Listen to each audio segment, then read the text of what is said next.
오늘의 말씀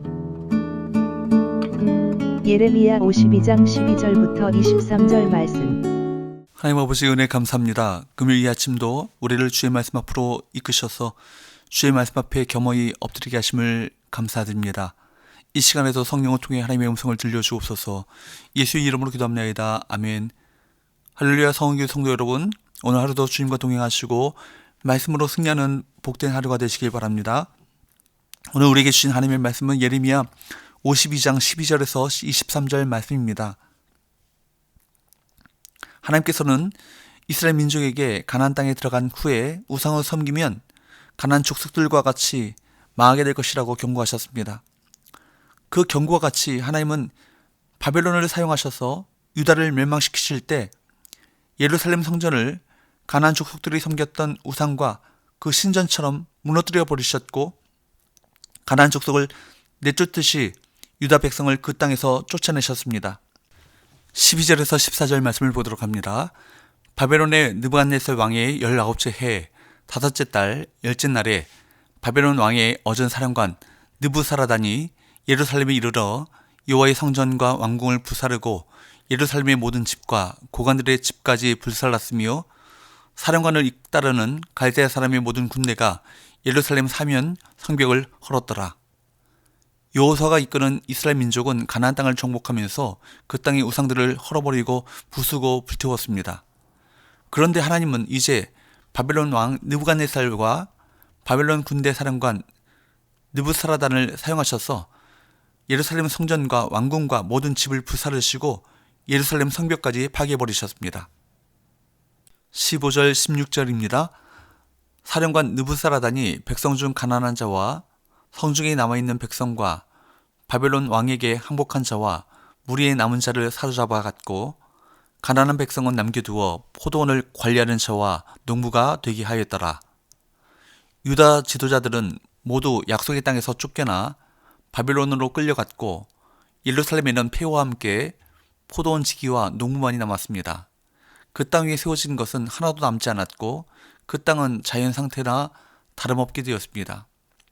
하나님은 마치 그 땅의 우상 신전과 산당을 파괴하셨던 것처럼 예루살렘 성전과 모든 것을 파괴하셨습니다.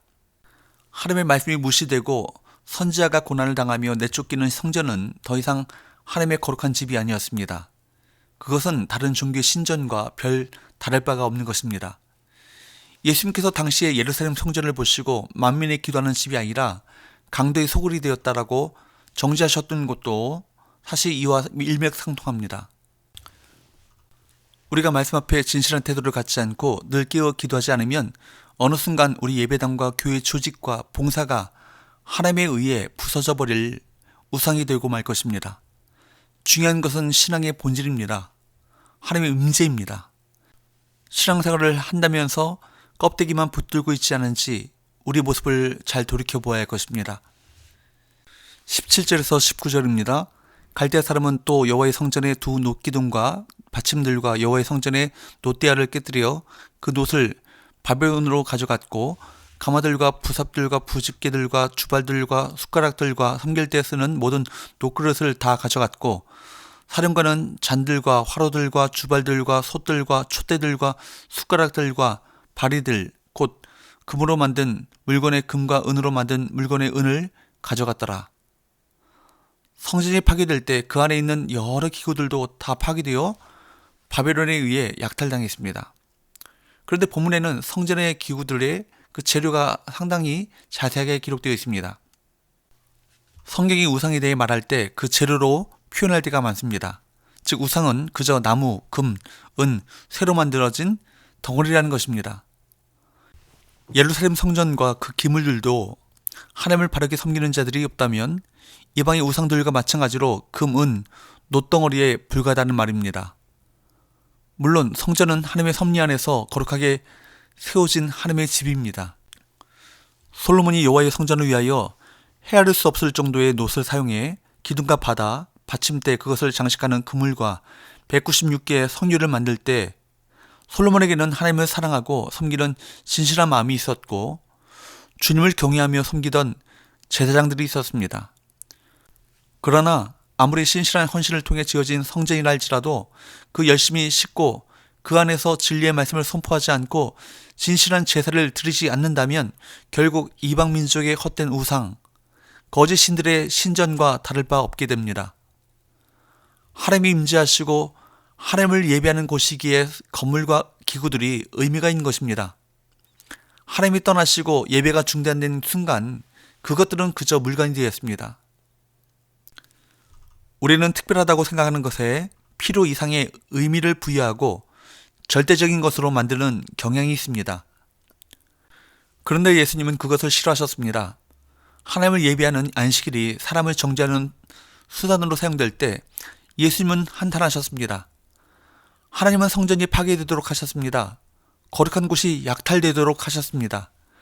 우리가 하나님이 아닌 다른 것에 집중하며 그것으로 신앙의 의미를 삼는다면 하나님은 어김없이 그것을 부수실 것입니다.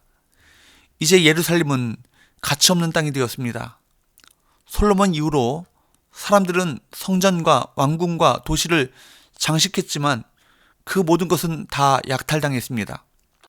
예레미야는 성전 기둥의 웅장함과 예술적인 섬세함을 21절에서 23절에서 자세히 기술하면서 얼마나 아름답게 장식했는지를 알려줍니다. 솔로몬의 노력과 이스라엘 사람들의 수고는 아름다운 것이 분명합니다. 하지만 아무리 아름답다 해도 하나님은 그 어떤 것보다 이스라엘을 사랑하셨기에 다 파괴시키셨습니다. 예루살렘, 특히 성전과 성벽의 파괴는 역설적으로 하나님이 이스라엘을 얼마나 사랑하셨는지를 보여주는 좋은 예가 됩니다. 하나님은 우리 영혼을 구하시기 위해서라면 그 어떤 것도 하시는 분이십니다. 독생자 예수 그리스도를 내어주셔서라도 우리를 살리시길 원하십니다. 파괴는 역설적으로 하나님의 사랑의 깊이를 너무도 잘 보여줍니다.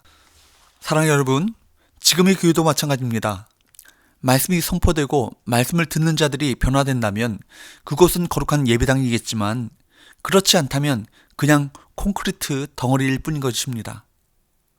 이 세상의 그 어떤 것도 그 자체로 거룩하지 않습니다. 강대상도 예배당도 목회자도 마찬가지입니다. 다만 하나님의 진리를 전파하고 주님의 영광을 드러내는데 사용될 때 거룩한 물건, 거룩한 장소, 거룩한 사람이 되는 것입니다.